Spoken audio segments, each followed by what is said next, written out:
வணக்கம். ஆகாஷ்வாணி புதுச்சேரி செய்திச் சுருக்கம் வாசிப்பவர் மலர்விழி.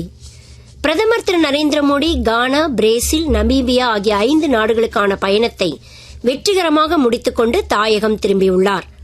தெற்குலக நாடுகள் மற்றும் அட்லாண்டிக் கரையோர நாடுகளுடனான இந்தியாவின் உறவுகளை வலுப்படுத்தி பிரிக்ஸ் உள்ளிட்ட பலதரப்பு அமைப்புகளில் இந்தியாவின் ஈடுபாட்டை ஆழப்படுத்தும் நோக்கத்துடன் இப்பயணங்கள் மேற்கொள்ளப்பட்டன.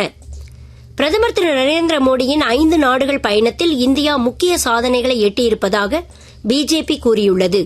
தீவிரவாத பிரச்சினைக்கு தீர்வு காண வேண்டியதின் அவசியம் குறித்து உலக ஒப்புதலை பிரதமர் நிறுவியிருப்பதாக கூறினார். அபூர்வ கனிமங்கள் அதிகமுள்ள கானா மற்றும் நமீபியாவுடன் இந்தியா உடன்பாடுகளை எட்டியிருப்பதாகவும் பிஜேபி தெரிவித்துள்ளது.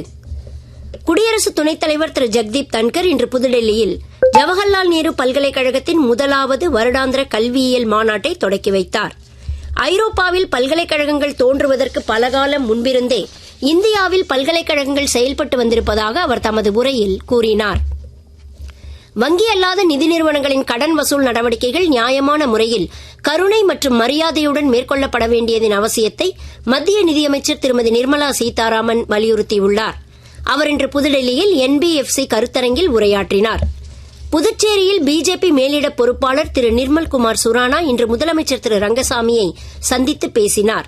தேர்தலை எதிர்கொள்வதற்கான பணிகள் குறித்து தாங்கள் பேசியதாக இரு தலைவர்களும் தெரிவித்துள்ளனர். பிஜேபி கூட்டணியிலிருந்து தாங்கள் வெளியேறும் சூழ்நிலை இல்லை என்றும் 2026ஆம் ஆண்டு தேர்தல் வரை நடப்பு அரசு மக்களுக்கு தொடர்ந்து சேவையாற்றும் என்றும் முதலமைச்சர் திரு ரங்கசாமி கூறினார்.